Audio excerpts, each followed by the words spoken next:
Hi everyone! Welcome to my YouTube channel. Magluluto tayo ng ano ito?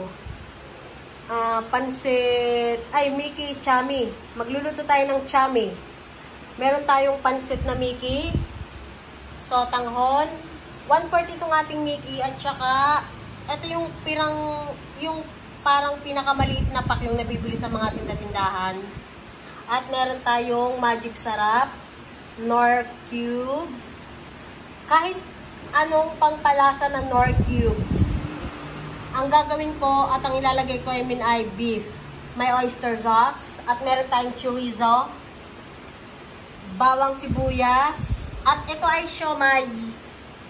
Hinati ko lang siya sa 4, pero 4 na piraso siya, tapos pinaghati-hati ko pa ng 4. At meron tayong sayote. Tara, luto na tayo ng Chami, tamis ang hang. Magigisa na tayo, pero simulan muna natin sa siomai. Ito ang parang pinakang meat natin. I-fry lang natin ang siomai.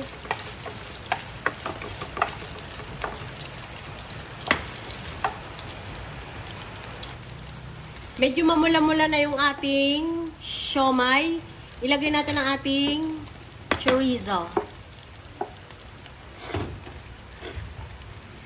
Bawang at sibuyas.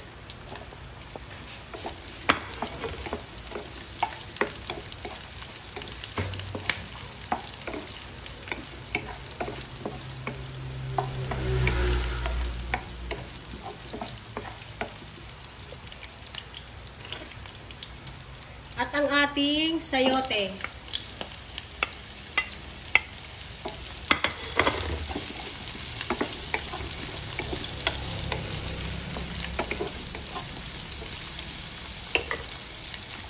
Lagyan natin ng Magic Sarap.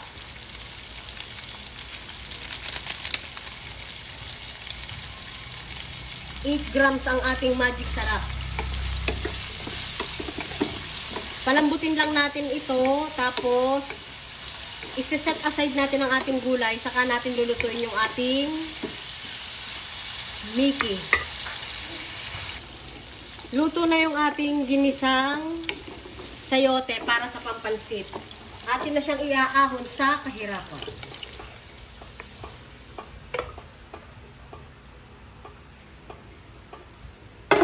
Balik natin yung ating kawali. Lalagyan natin ng tubig. 2 baso ganito kalaki. Tansyahan lang to mga mare. Lagay natin ang ating cubes. Ang ating seasoning, paminta at asin, onte. Tansyahan lang.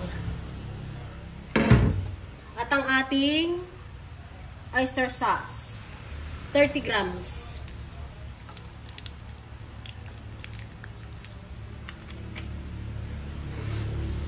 Takpan natin. Ay, wait lang. Parang nilalagyan pa siya ng toyo. Tansyahan lang din. Okay, ito na. Tatakpan na natin siya. Balikan natin ang after 5 minutes. Hantayin natin kumulo. Ito na yung kumukulo na siya ng after 5 minutes. Depende mga Mars, kasi kung madami or kaunti, a-adjust lang. Tikman muna natin. Maganda na ang magdagdag kaysa sa magbawas. Baka maalat or hindi. Wow!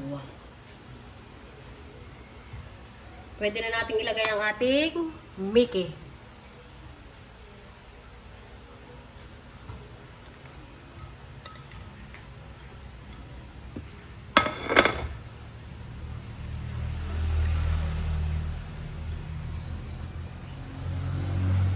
Takpan uli natin para maluto yung ating Mickey.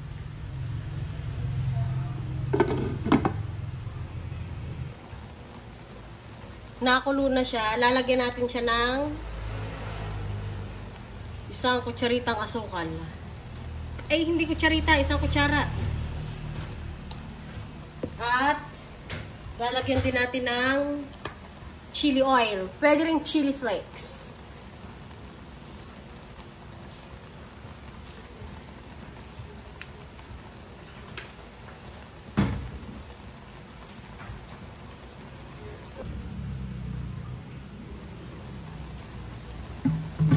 Luto na yung Mickey, so ilalagay na natin ang ating sotanghon.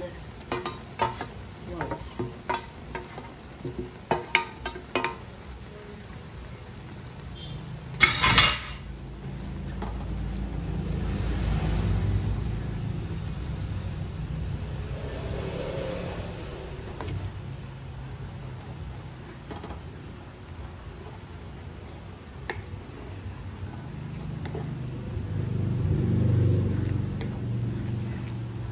Titikman natin.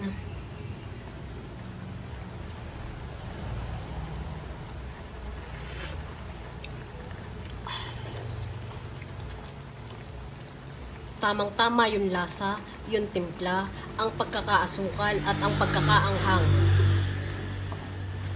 Ilalagay natin yung ating ginisang gulay. Sayote lang to.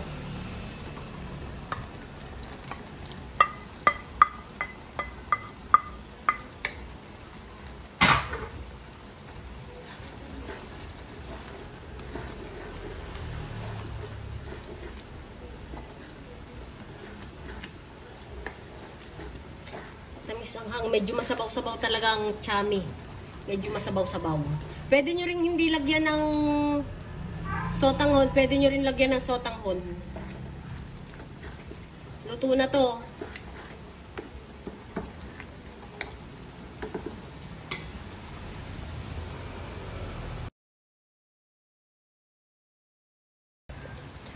Pwede na nating iserve ang ating chami.